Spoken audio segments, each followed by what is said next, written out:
Hello friends, ಇದು ನನ್ನ first solo travelling. ನಾನು ಒಬ್ಬಳೇ ಹೋಗ್ಬೇಕಂತ ಡಿಸೈಡ್ ಮಾಡಿದೆ. ಸೊ ನಾನು ಚೂಸ್ ಮಾಡಿದ್ದು ನಿಮಿಷಾಂಬ ಟೆಂಪಲ್, ಮೈಸೂರು. ಒಬ್ಬಳೇ ಹೋಗ್ತಾ ಇದ್ದೀನಲ್ಲ, ಸೊ ಫ್ರೀ ಬಸ್ಸಲ್ಲಿ ಹೋಗೋಣ ಅಂತ ಅಂದ್ಬಿಟ್ಟು ನಾನು ಫ್ರೀ ಬಸ್ಸಲ್ಲಿ ಹೋಗೋಣ ಅಂತ ಕೆಂಗೇರಿಗೆ ಹೋದೆ. ಕೆಂಗೇರಿಯಿಂದ ನಾನ್ ಸ್ಟಾಪ್ ಬಸ್ ಹತ್ಬಿಟ್ಟಿದ್ದೀನಿ. Mysuru non stop bus. ಯಾರು ಈ ತಪ್ಪಂತೂ ಮಾಡಬೇಡಿ, ಅಲ್ಲೆಲ್ಲೂ ನಿಲ್ಸೋದೇ ಇಲ್ಲ. ಫುಲ್ ನಾನು ಕುತ್ಕೊಂಡು ಥಿಂಕ್ ಮಾಡ್ತಾ ಇದ್ದೀನಿ, ಏನು ಮಾಡೋದಂತ. ಆಮೇಲೆ ಕೊಲಂಬಿಯಾ ಏಷ್ಯಾ ಹತ್ರ ಸ್ಟಾಪ್ ಕೊಟ್ಟರು.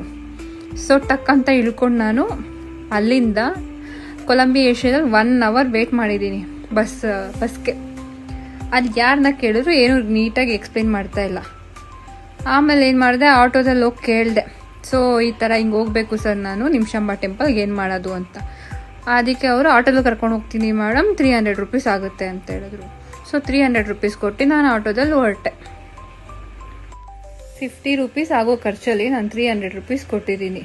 ನೀವ್ಯಾರು ನಿಮಿಷಾಂಬ ಟೆಂಪಲ್ಗೆ ಹೋಗ್ಬೇಕಂದ್ರೆ ನಾನ್ ಸ್ಟಾಪ್ ಬಸ್ ಹತ್ಬೇಡಿ, ನಾರ್ಮಲ್ ಬಸ್ ಹತ್ತಿ, ಮೈಸೂರು ಬಸ್. ಅದು ಏನಂದರೆ ಹೈವೇ ತೊಗೊಳ್ಳಲ್ಲ. ಆಗ ನೀವು ಶ್ರೀರಂಗಪಟ್ಟಣದಲ್ಲಿ ಇಳ್ಕೊಂಡು ಅಲ್ಲಿಂದ ನಿಮಿಷಾಂಬ ಟೆಂಪಲ್ಗೆ ನಿಮಗೆ 50 rupees ತೊಗೊಳ್ತಾರೆ. ನಿಮ್ಗೆ ಹತ್ರ ಆಗುತ್ತೆ. ಮತ್ತೆ ವಾಪಸ್ ಬರ್ತಾ ದರ್ಶನ ಎಲ್ಲ ಮುಗಿಸ್ಕೊಂಡು ವಾಪಸ್ ಬರ್ತಾ ಅಲ್ಲಿ ನಿಮಗೆ 10 rupees, ಒಬ್ರಿಗೆ 10 rupees ಇರುತ್ತೆ. ಆ ಸಫಾರಿನಲ್ಲಿ ಬಂದುಬಿಡಿ, ಅವ್ರಿಗೆ ಬಸ್ ಸ್ಟಾಪ್ ಹತ್ರ ಬಿಡ್ತಾರೆ. ಆ ಬಸ್ ಸ್ಟಾಪಿಂದ ನೀವು ಡೈರೆಕ್ಟ್ ಬ್ಯಾಂಗ್ಳೂರಿಗೆ ಬರ್ಬೋದು.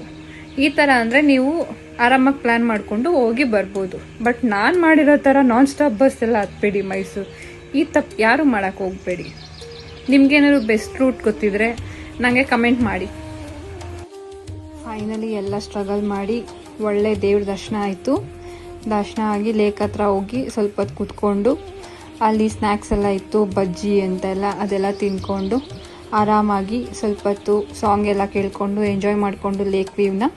ನನ್ನ ಫೇವ್ರೆಟ್ ಟೀ, ಎಲ್ಲೋದ್ರೂ ಟೀ ಮಾತ್ರ ಮಿಸ್ ಮಾಡಲ್ಲ. ಟೀ ಕುಡ್ಕೊಂಡು ಬಸ್ ಸ್ಟಾಪ್ ಬಂದೆ, ಶ್ರೀರಂಗಪಟ್ಟಣ ಬಸ್ ಸ್ಟಾಪ್. ಇಲ್ಲಿಂದ ಬ್ಯಾಕ್ ಟು ಬ್ಯಾಂಗ್ಳೂರ್.